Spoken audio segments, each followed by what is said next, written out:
안녕하세요. 미소교회 최준영 목사입니다. 2024년 2월 27일 오늘 나누시는 생명수 생물 한 모금 시작하도록 하겠습니다. 창세기 22장을 보시면요. 이제 하나님께서 100세에 낳은 아들 이제 이삭을 아브라함에게 주셨는데요. 아브라함 100세 때 이삭을 주셨죠. 그랬는데 이제 세월이 어느 정도 좀 지났을 때에 아브라함을 시험을 하십니다.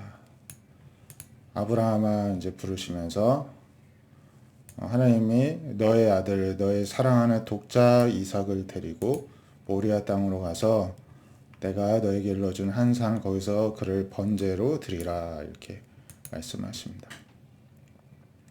번제로 드리라는 것은 이제 오늘 본문은 굉장히 유명하죠. 설교도 그동안에 여러분들 많이 들어보셨을 텐데요. 그냥 그 산 아이를 죽여서 짐승을 잡듯이 잡아서 태워서 하나님께 불태워서 불살라서 그 향기를 연기를 올려드리라는 것입니다. 하나님이 어렵게 아들을 하나를 주셨는데 하나님도 독자 이삭이라고 하시죠. 단 하나밖에 없는 아들 이삭을 바치라고 하십니다. 그 이유는 얼마나 사랑했겠습니까? 사랑하는 독자 이삭을 나에게 다시 줄 수 있겠느냐 이렇게 시험, 테스트를 해보십니다. 그랬더니 아브라함이 고민하거나 도망가지 않고 아침에 일찍 일어나서 나귀 안장을 지고 두 종과 아들 이삭을 데리고 번제에 쓸 나무를 쪼개고 이제 떠납니다. 이제 3일이 지났습니다. 멀리 보리아 산이 이제 보입니다. 그래서 종들에게 너희는 나귀와 함께 여기서 기다리라. 혹시 종들이 따라왔다가 말릴까봐 방해할까봐 멀리 떨어뜨려 뒀습니다. 내가 아이와 함께 가서 예배하고 너에게 돌아오겠다 해서 종들은 뭐 의뢰의 그 주인이 그 전에도 하나님께 예배 잘 드리는 줄 아니까 그러려니 하고 기다렸을 것입니다. 그래서 번제 나무 장작과 이제 아들 번제 나무를 가져다가 그 아들 이삭에게 지우고 자기는 불과 칼을 손에 들고 두 사람이 동행하였습니다. 여기서 이제 이삭은 장작을 지을 만큼 건장한 청소년이 되었다는 것이고요.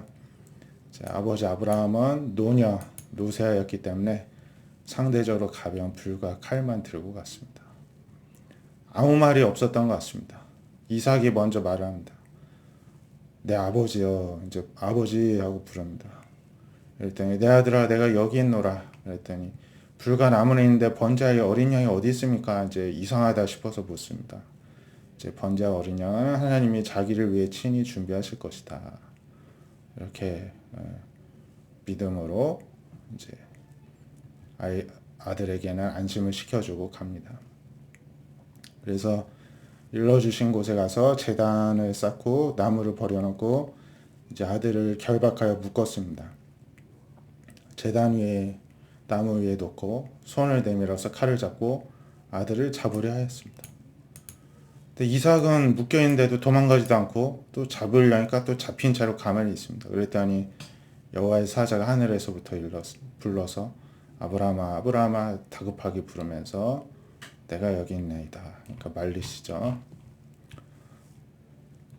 이러한 그리고 말리시고 난 이후에 사자가 말하기를 그 아이에게 너의 손을 대지 말라 아무것도 하지 말라 너가 너의 아들 너의 독자까지도 내게 아끼지 아니하였으니 이제야 너가 하나님을 경외하는 줄을 알겠노라 이렇게 하십니다.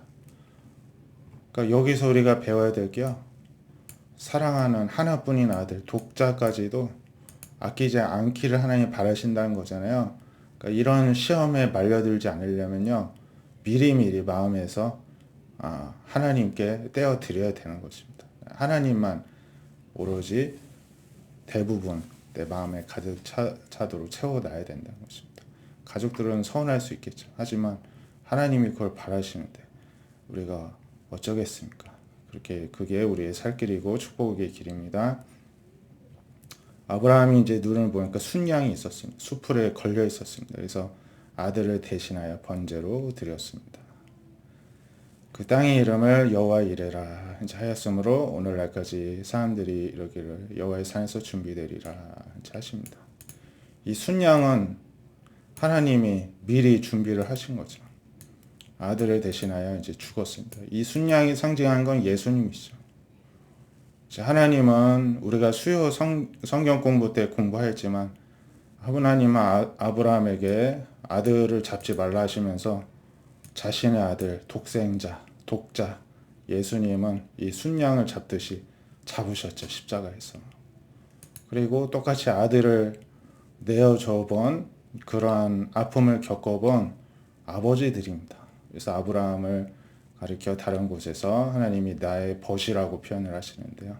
이 사건을 계기로 그렇게 된 것 같습니다. 여호와의 사자가 이제 말하기를 너가 이같이 하여 너의 독자도 아끼지 아니하였은즉 너에게 큰 복을 주고 크게 번성하여 하늘의 별과 같고 바다의 모래 같기에 후손들이 번성하게 하겠다. 너의 씨로 말미암아 천하 만민이 복을 받을 것이다. 너가 나의 말을 준행하였기 때문이다. 그래서 종들에게 돌아와서 다시 브엘세바로 가서 거주했습니다. 종들은 아무것도 몰랐겠죠. 이러한 이제 일들이 있었고 이게 바로 믿음이란 것입니다. 히브리서 11장 1절에 보면 믿음은 바라는 것들의 실상이요 보이지 않는 것들의 증거니. 그러니까 믿음은 보이지 않지만 믿음이 있으면은 그게 이제 실상으로 드러납니다. 우리가 마음에 있는 게 겉으로 드러납니다. 아브라함도 하나님의 말씀에 순종하는 믿음을 가지고 있으니까 아들을 진짜로 번제단 위에다가 묶어놓고 칼을 들어 잡으려고 하지 않습니까? 이렇게 믿음이 있으면 실제로 모습을 드러나게 되어 있는 것이 바로 하나님께서 다스리는 영적인 원리입니다. 그래서 우리에게 믿음이 있습니까? 근데 눈앞에 뭐가 이루어지지 않은 것 같죠? 근데 믿음이 있으면은 그게 실상으로 나타날 날이 있다는 것입니다. 그래서 우리가 보이지 않는 것들도 믿을 수 있는 증거는 이 믿음이 있다면은 내가 믿음이 있을 때는 항상 언젠가나 반드시 이루어졌었는데 결국엔 종말 때 나의 부활도 이루어지겠구나 이렇게 보이지 않는 것들도 우리가 믿을 수가 있다는 것입니다. 선진들도 다 이렇게 믿음을 가지고 증거를 얻었다는 것입니다. 그래서 우리가 무슨 소망이 있습니까? 그러면은 소망을 가지고 있다고 되는 게 아니고요. 믿음, 하나님께서 꼭 이루시리라는 믿음을 가져야 되는데 믿음은 우리가 만들어내는 게 아닙니다. 에베소서 2장 8절에 보면 믿음은 하나님의 선물이라고 했습니다. 그래서 예수님도 또 제자들을 위해 믿음을 주시기를 기도하였고 스스로도 믿음을 주시기를 기도하라고 십자가 달리시기 전에 잡히시기 전에 그렇게 가르쳐 주셨잖아요. 우리도 믿음을 주시기를 날마다 구해야 하는 것입니다. 믿음이 있어야 그게 무슨 우리의 소원이 됐든 소망이 됐든 뭐든 이루어진다는 것입니다. 그래서 우리가 늘 믿음을 주시기를 기도하고 다른 사람을 위해 중보할 때도 믿음을 주시기를 기도할 수 있기를 원합니다. 믿음으로 모든 세계도 하나님의 말씀으로 지어진 줄을 우리가 또 알고 믿을 수가 있다는 것입니다. 그래서 13절부터 보면은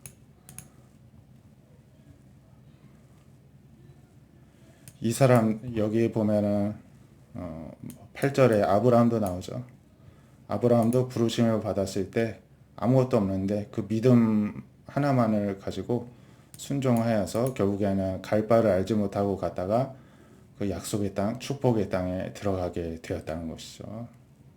그리고 아브라함의 아내 사라도 나이가 많아 이제 단산하였지만은 잉태할 수 없는 힘을 이제 믿음을 통해서 먼저 믿음을 갖게 하시고 그 믿음대로 하나님이 이루셔서 이제 이삭을 낳게 하셨다는 것이죠. 그래서 이러한 믿음의 사람들은 다 믿음을 따라 살다가 죽었습니다.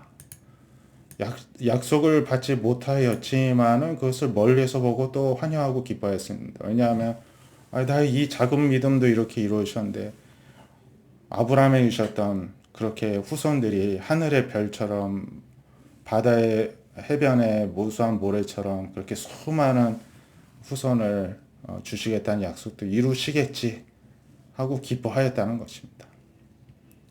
그래서 우리가 그러한 믿음으로 우리가 돌아갈 본향 천국도 있음을 우리가 믿고 또 사모할 수가 있다는 것입니다. 그래서 아브라함은 시험 받을 때 믿음으로 이삭을 드렸고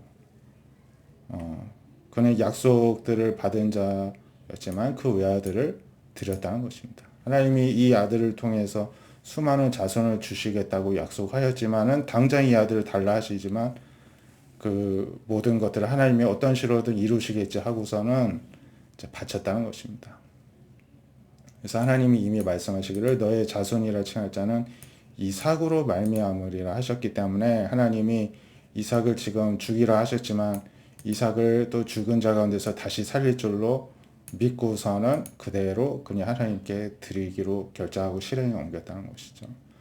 그래서 결국에는 그를 죽은 자 가운데 도로 받은 셈이 되었다는 것입니다. 이게 바로 믿음이라는 것입니다. 그래서 우리가요 세상 사람 볼 때 믿음을 가진 사람이 미친 사람 아닌가, 정신병자 아닌가 이런 소리 들을 수 있습니다. 그만큼 단호함에 무서움과 그리고 거리감을 가질 수 있습니다. 왜냐 세상 사람들은 결국에는 그렇게 단호할 수가 없죠. 자기 속을 자기가 알아서 챙기는 삶을 자기 중심의 삶을 살아야 되기 때문에 그렇게까지 단호할 필요는 없습니다. 단호하는 것이 오히려 자기에게 손해이기 때문에 그렇습니다. 하지만 우리는 하나님을 믿기 때문에 단호할 수가 있는 것입니다. 그게 바로 믿음의 사람들의 모습이란 것입니다. 우리가 오늘도 믿음으로 살아갈 수 있도록 우리 자신과 우리 주변의 모든 기도의 중보 대상자들을 위해서 우리 동역자들을 위해서도 믿음을 위해 기도할 수 있기를 원합니다. 기도하겠습니다. 하나님 우리에게 믿음 주심에 감사합니다. 더욱더 큰 믿음을 주셔서 하나님이 이루시는 모든 일들을 경험케 하시고 또 하나님을 더욱더 영광 올려드릴 수 있고 늘 기뻐하는 자들로 살아가게 하여 주시옵소서. 또 장래에 이루실 모든 약속들도 우리가 믿음으로 바라봄으로써 감사함으로 본향을 늘 사모하며 나아가는 이 땅에서 나그네로 살아가는 믿음의 백성들 다 되게 하여 주시옵소서. 하나님 우리가 알고 있는 모든 하나님의 백성들이 모두가 다 믿음이 지금보다 더욱더 진일보하게 하여 주시고 더욱더 성장하게 하여 주셔서 또 하나님께서 하시는 모든 일들을 더욱더 믿음으로 바라볼 수 있는 은혜를 허락하여 주시옵소서. 오늘도 믿음으로 살아가는 하루 한 주간 되게 하여 주실 줄로 믿사오며 예수님의 이름으로 기도드립니다. 아멘. 믿음으로 승리하는 우리 모두 되시기를 축복드립니다. 감사합니다.